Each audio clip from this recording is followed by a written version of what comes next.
नमस्कार, स्वागत है आपका सबसे बड़ा मुद्दा में। मैं हूं अजय और जो सबसे बड़ा मुद्दा इन दिनों लगातार बना हुआ है वो है समाजवादी कुनबे का रार, जो कि अभी भी बरकरार है। चाचा भतीजा एक दूसरे के खिलाफ शह और मात के चाल चले जा रहे हैं। तलवारें खिंची हुई हैं। सरकार और संगठन से दोनों के ही समर्थक किनारे किए जा रहे हैं। नेताजी चाहे जितना दावा करें, लेकिन पार्टी में दो खेमे साफ दिखाई दे रही है। सवाल यह है कि क्या घर में मची घमासान का असर पार्टी पर भी पड़ रहा है? मिशन 2017 का शंखनाद हो चुका है, लेकिन क्या पार्टी को खतरे का एहसास हो रहा है और इसी वजह से अब महागठबंधन की जिक्र छेड़ी गई है? या फिर महागठबंधन की बात दिल्ली में आकर जो अखिलेश ने माफ कीजिएगा, शिवपाल यादव ने जो छेड़ी है, उसके जरिए दरअसल वो अखिलेश के खिलाफ एक और घेरा तैयार कर रहे हैं। पार्टी में अगर अखिलेश खुद को अकेले चलने की बात कर रहे हैं तो समाजवादी पार्टी को बाकी दलों से गठबंधन के जरिए जोड़कर अखिलेश के पलड़े को हल्का करने की, कमतर करने की कोशिश है। या फिर महागठबंधन की बात कर शिवपाल खुद को अखिलेश के सामने बड़ा साबित करने की कोशिश कर रहे हैं। आखिर इस तीखी लड़ाई के बीच महागठबंधन का वो राग जिसको पहले ही एक तरह से ठुकरा चुकी थी पार्टी, फिर से कैसे खड़ा किया जा रहा है? यही है आज का बड़ा सवाल, सबसे बड़ा मुद्दा भी। हम इसको समझने की कोशिश करेंगे अगले आधे घंटे में। मेरे साथ जुड़ रहे तमाम मेहमान, मगर आप पहले देखिए आज कलह कथा की आज की कहानी।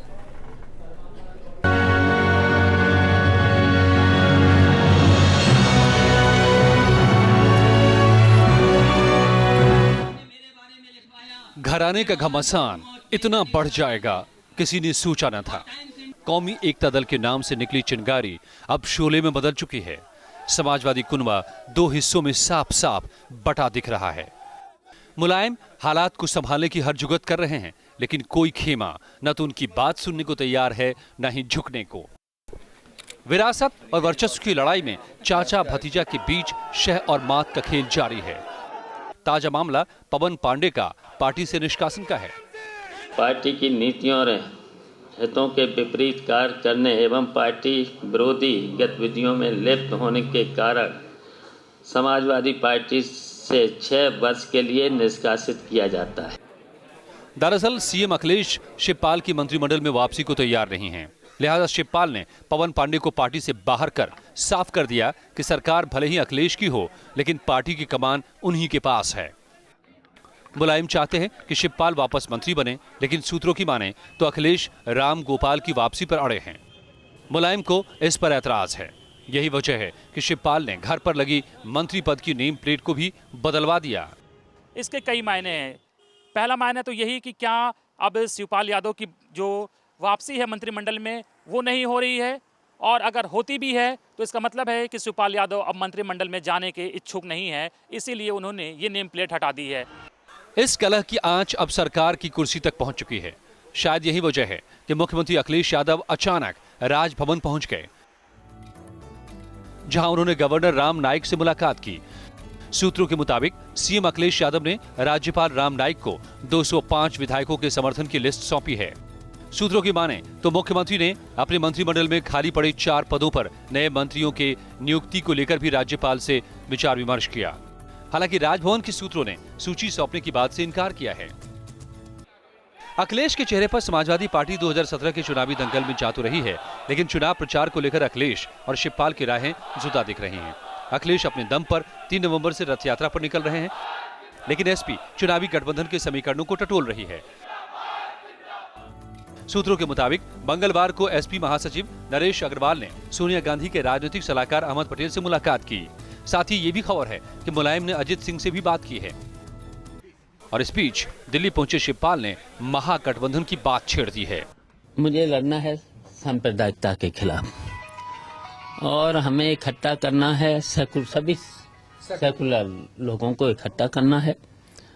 हमें सभी उत्तर प्रदेश के जितने भी सेकुलर लोग हैं, लोहियावादी हैं, चौधरी चरण सिंह वादी हैं, इनको सबको इकट्ठा करना है। तो क्या अपने काम के दम पर अकेले चुनाव में जाने की बात करने वाले अखिलेश के खिलाफ शिवपाल का महागठबंधन का ये नया दांव है? सवाल यह भी है कि चाचा भतीजे में चल रही तीखी लड़ाई के बीच अचानक महागठबंधन की बात कर शिवपाल ने अखिलेश के मुकाबले खुद को बड़ा साबित करने की कोशिश शुरू कर दी है। फिलहाल यही कहा जा सकता है कि आगे आगे देखिए होता है क्या। लखनऊ से उन्मुक्त मिश्र, विनोद मिश्र और अनिल यादव, न्यूज स्टेट, उत्तराखंड, उत्तर प्रदेश। और आज जो इस पूरी कला कथा की कड़ी है, सबसे ताजी कड़ी है, वो है ताजा कड़ी शिवपाल का दिल्ली आना और महागठबंधन की बात करना। और इससे 2-3 जो बड़े सवाल खड़े होते हैं, न्यूज स्टेट उसको सामने रख रहा है आपके। क्या कलह से कमजोर हो रही पार्टी को अब सहारे की तलाश की नौबत आ चुकी है? दूसरा सवाल है कि कलह के बीच महागठबंधन का राग, क्या ये दरअसल जो शह मात का खेल चल रहा है दोनों खेमों के बीच, उसी का हिस्सा है? और सबसे बड़ा सवाल है कि क्या महागठबंधन के जरिए अखिलेश की घेरेबंदी की ये एक और कोशिश है? मेरे साथ जुड़े हुए हैं प्रदीप कपूर साहब, वरिष्ठ पत्रकार, प्रकाश शर्मा, उपाध्यक्ष उत्तर प्रदेश बीजेपी के, और जफर अमीन, नेता एसपी के। आप सबका बहुत बहुत स्वागत है इस चर्चा में। जफर अमीन साहब, आपको खास तौर से बहुत बहुत धन्यवाद। लगातार इस कलह कथा पर भी पार्टी के स्टैंड को सामने रखने के लिए आना और पार्टी के स्टैंड को रखना, ये कम हिम्मत का काम नहीं है जब शीर्ष में ही टकराहट हो तो आपका धन्यवाद मेरे साथ जुड़ने के लिए। और पहला सवाल आपसे कि जिस कांग्रेस को आप अछूत करार दे चुके थे, हाल तक ठुकरा चुके थे प्रपोजल को महागठबंधन के या गठबंधन के, अब गांधीवाद की याद आ रही है शिवपाल साहब को। जिस आरएलडी को आप हाशिए की पार्टी करार दे चुके थे, जिसके साथ गठबंधन की बात को ठुकरा चुके थे, अब चौधरी चरणवादी याद आ रहे हैं, लोहियावादी याद आ रहे हैं शिवपाल को। यह क्या दरअसल एक और दांव है, एक चाल है जो शतरंज की बिसात बिछी हुई है समाजवादी पार्टी में?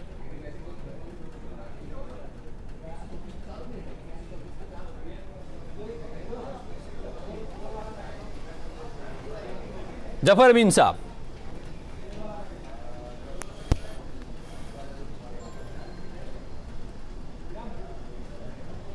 जफर साहब आप सुन पा रहे हैं क्या? मुझे लगता है मेरी आवाज जा नहीं पा रही है। जफर अमीन साहब की बोलती बंद है। नहीं, जफर साहब लगातार आके बोल रहे हैं, इसलिए मैंने उनकी सराहना की है कि इस सबके बीच में, समर के बीच में, पार्टी जहां खुद आपस में टकरा रही है, उसके बीच में आकर वो पार्टी का पक्ष रख पा रहे हैं। मैं इस बात को प्रदीप कपूर साहब आपके जरिए फिर मैं समझने की कोशिश करता हूं पहले, कि क्या महागठबंधन की राग को छेड़ना इस बीच में, सुबह में अखिलेश के करीबी को पार्टी से बाहर का रास्ता दिखाते हैं, मंत्री को, और शाम में दिल्ली में आकर कहते हैं कि गठबंधन, गांधीवाद, लोहियावाद, चौधरी चरणवाद की बात कर रहे हैं, ये क्या है?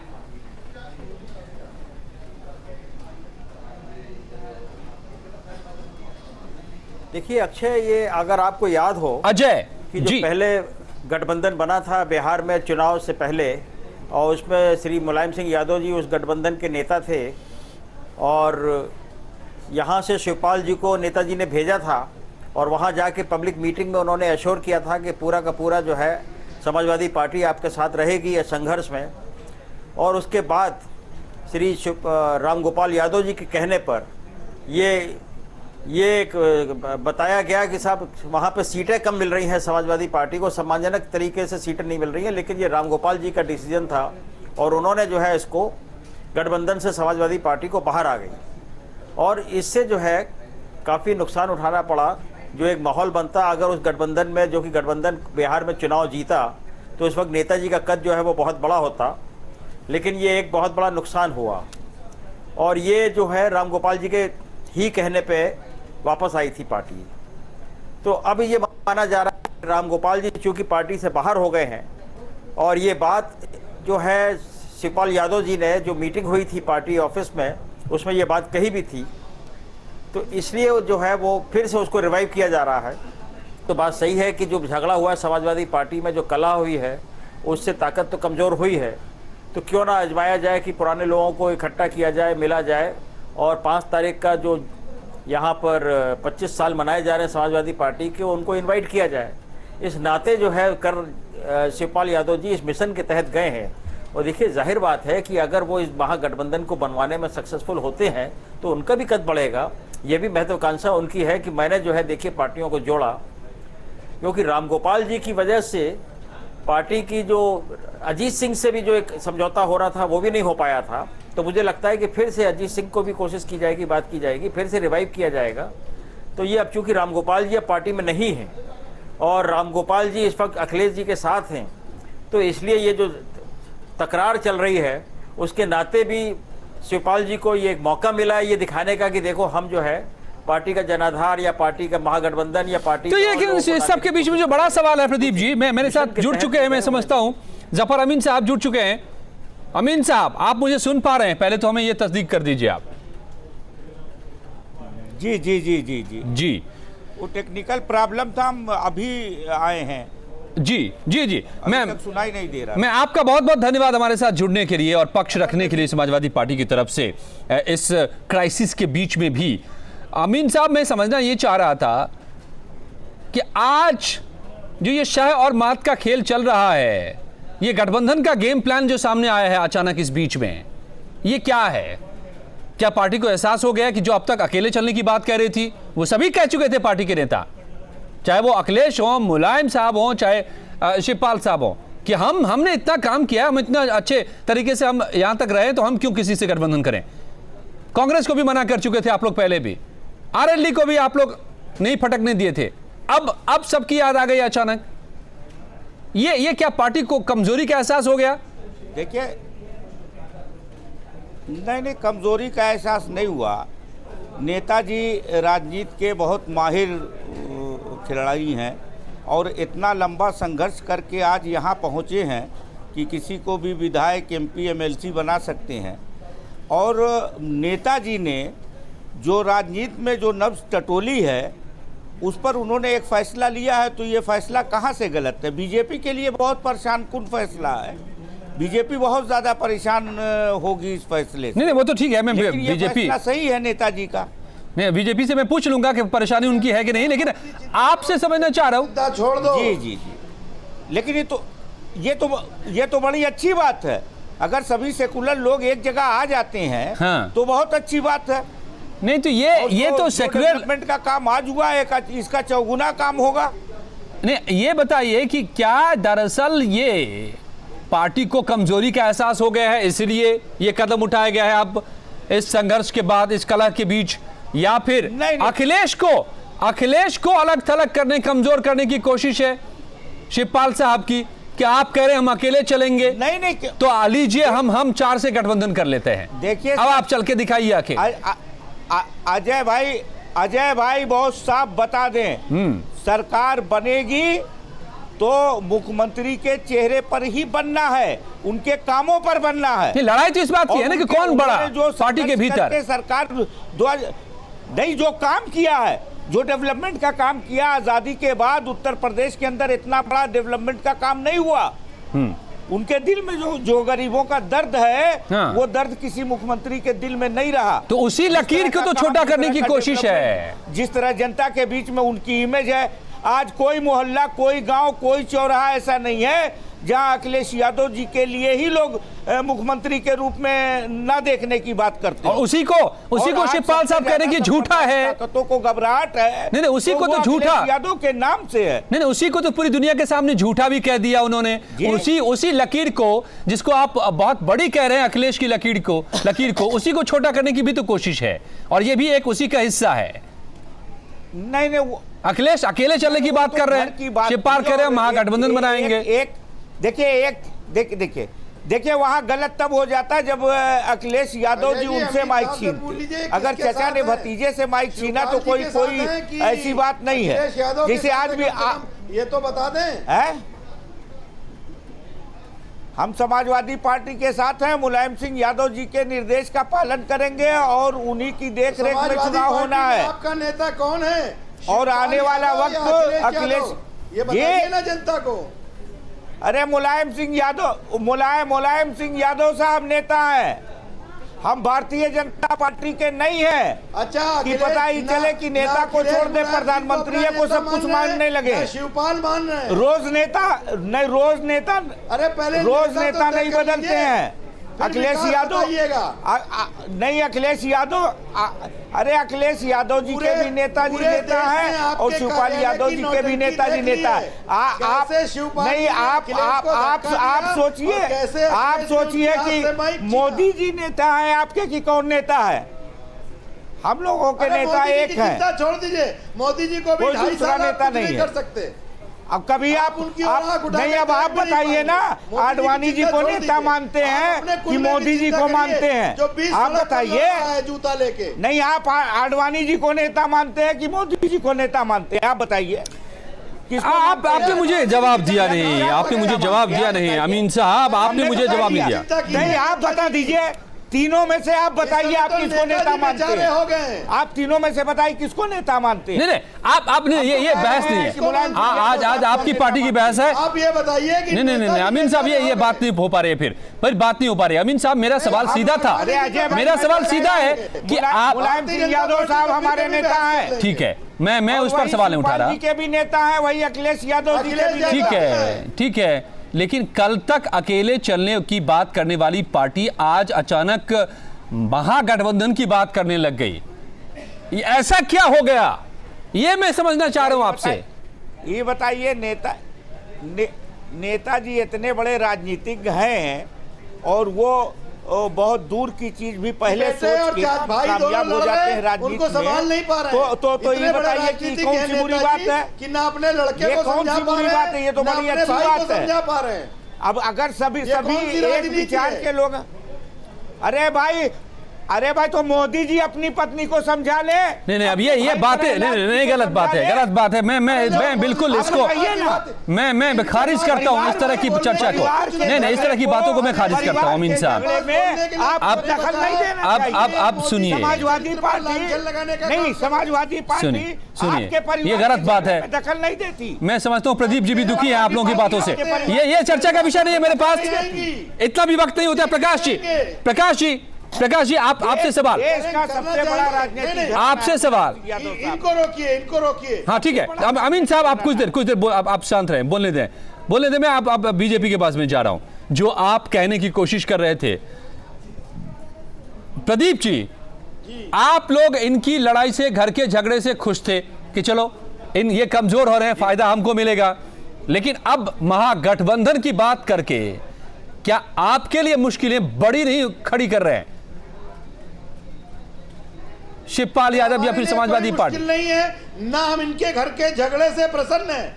1000 प्रकाश जी एक साथ इकट्ठे होकर किसी सिंह का सामना नहीं कर सकते, इसलिए ये कहीं भी गठबंधन करें। नहीं तो आप सरकार उत्तर प्रदेश से ये बात बिहार में भी आप कह रहे थे की सरकार आनी है, उसको बिहार में क्या हो गया था आपके साथ? बिहार में आज भी हम 53 सीट जीतकर विपक्षी दल हैं। आप सब मिलकर अगली बार साफ हो जाओगे। अरे तो अरे साहब वो तो शर्म की बात है। बिहार में हमारी सरकार भले ही न बनी हो, लेकिन हम कमजोर नहीं है। हम आपका सामना, इस अवैध गठबंधन का सामना, गुंडों का सामना, जंगल राज का सामना पूरी ताकत के साथ कर रहे हैं। आपको एक्सपोज करने का काम कर रहे हैं, आपकी जमीन को समाप्त कर रहे हैं। आप बात उत्तर प्रदेश की कीजिए। पहले आप लोग बिहार में तो जो होना था हो गया। पाकिस्तान भेजते हैं, गौ हत्या की आप बात पहले ये करते हैं, बताइए, की बात करते ये हैं, गठबंधन आप किसके साथ करने जा रहे हो? और आपका नेता एक तिलाक भी नहीं दे पा रहा है। भारतीय जनता पार्टी अपने कार्यकर्ताओं की ताकत के आधार पर, अपने नेता के निर्देश पर, मोदी जी के 2.5 साल के कामों के आधार पर 2017 में पूर्ण बहुमत की सरकार बनाने जा रही है। अमीन साहब, चाचा को समझा लीजिए, तो बिहार में भतीजे को समझा लीजिए। बिहार में भी तो कह रहे थे आप, बिहार में भी तो कह रहे थे। आप बिहार चले जाओ, बिहार में भी तो कह रहे थे भाई यही जुमला। नहीं, यही जुमला बिहार में कह रहे थे। बिहार चले जाइए। गठबंधन से क्यों खौफजदा है जी? क्यों डर रहे हैं? क्या बिहार पर करने के लिए बुलाया है क्या आपने? नहीं, ये अरे ठीक है, आपकी तो उदाहरण दे रहे हैं। अरे महागठबंधन बिहार में था, महागठबंधन बिहार में था, आप बिहार से भाग वही असर उत्तर प्रदेश में आपका होगा, वही असर उत्तर प्रदेश में होगा जो बिहार और दिल्ली में हुआ है। किसी ने पूछा नहीं, वही उससे आपसे क्या मतलब, हम कर रहे हैं ना, ये हमारा काम है, ये हमारा काम है, हम कर रहे हैं। बताइए ना क्या हो रहा है। अरे भाई इससे आपसे क्या मतलब है, अपनी चिंता आप भी तो जाके हर जगह कर रहे थे। चलिए ठीक है, मैं प्रदीप जी को एक बार फिर से लाता हूं चर्चा में। आप लोग हमसे मतलब नहीं है, आप लोग अपनी सियासी बातों में उलझ जाते हैं, अरे आप किसी लायक नहीं, आप लोग तू मैं में उलझ जाते हैं, मुद्दे की बात छूट जाती है। प्रदीप कपूर साहब, चाचा भतीजे को मार रहा है, भतीजा चाचा को गाली बक रहा है। प्रदीप जी भाई लड़ रहा है, मंत्री जी से पूछिए। मैं आपसे यह समझना चाह रहा हूं कि हाल तक पार्टी एक अकेले चलने की बात कर रही थी और सभी नेता कर रहे थे, आप भी जानते हैं, हम सब जानते हैं। अब जो हालात बने हैं और उसमें लड़ाई सुलझी नहीं है, ये एक दूसरे को नीचा दिखाने, एक दूसरे के विकेट को गिराने की पूरी श्रृंखला जारी है। उस बीच में महागठबंधन की बात, क्या ये एक नया दांव आपको नजर नहीं आता है शिवपाल यादव का, जिसमें वो खुद को बड़ा करने के साथ साथ अखिलेश को दबाव में लाने की कोशिश कर रहे हैं कि अखिलेश अगर पार्टी तोड़ते भी हैं तो हम सबके साथ गठबंधन करके चलेंगे, चल के दिखाएं अखिलेश अकेले। क्या ये चुनौती नहीं दी है? क्या ये शह और मात का खेल आपको नहीं दिखाई दे रहा है इसके जरिए भी?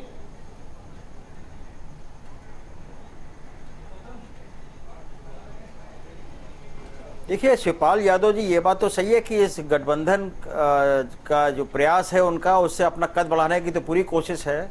और रही बात उनको आपस में शह मात देने का, तो आप देखिए ना कि जिस तरह से पवन पांडे को उन्होंने जो है 6 साल के लिए पार्टी से निकाल दिया और अभी भी वो मंत्रिमंडल में बरकरार है, मेरे ख्याल से कोई चिट्ठी नहीं गई है उनको निकालने के लिए। तो अब इस तरह का आपस में तो ये चल ही रहा है, पूरा तरीके से पार्टी बटी हुई है। भले ही नेताजी ये कहें कि पार्टी और परिवार सब एक है, कहीं कोई गड़बड़ नहीं है।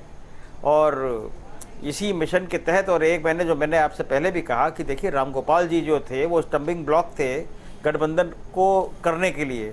तो जब वो चले गए हैं तो एक मौका मिला है शिवपाल जी को अपनी बात कहने का कि भाई हम राष्ट्रीय लोकदल से और बाकी और जो पुराने समाजवादी पार्टी और जो जितने चौधरी चरण सिंह के जो वारिस रहे उन सब के साथ मिल के एक महागठबंधन बनाएंगे। तो वो एक प्रयास भी है और ये जाहिर बात है कि एक प्रेशर भी होगा अखिलेश के ऊपर दिखाने के लिए कि देखो भाई मेरा भी कद उतना ही बड़ा है और मैं जो है इमर्ज कर रहा हूँ एक बहुत बड़ा लीडर।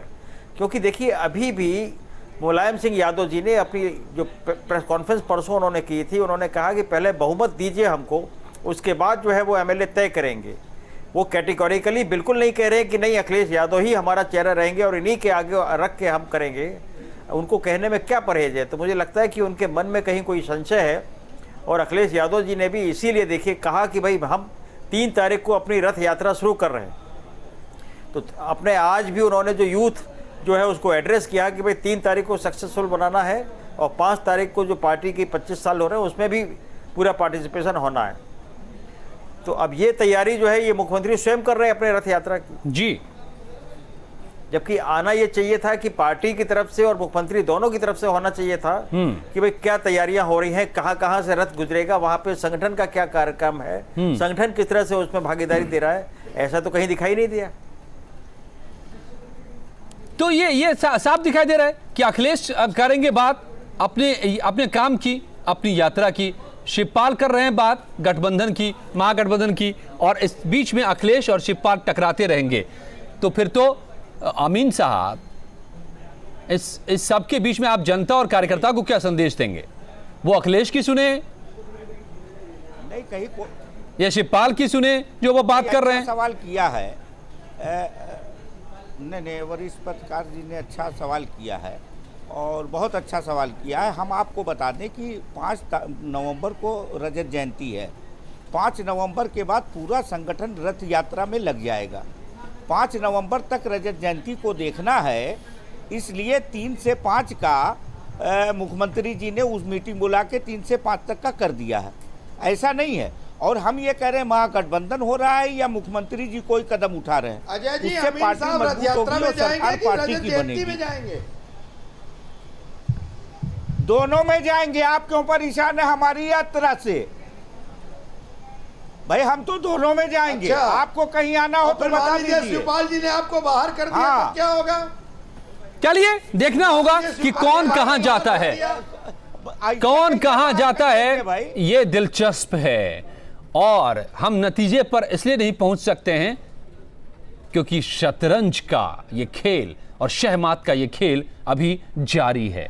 किस रास्ते समाजवादी पार्टी की सियासत आगे बढ़ेगी? अखिलेश और उनके विकास के दावे और उनके व्यक्तित्व और उनके कद अपने भरोसे आगे बढ़ेगी, या फिर शिवपाल के महागठबंधन के घेरे के जरिए आगे बढ़ेगी, या अलग अलग धाराएं ये बह चलेंगी? ये सब कुछ अभी मुमकिन है।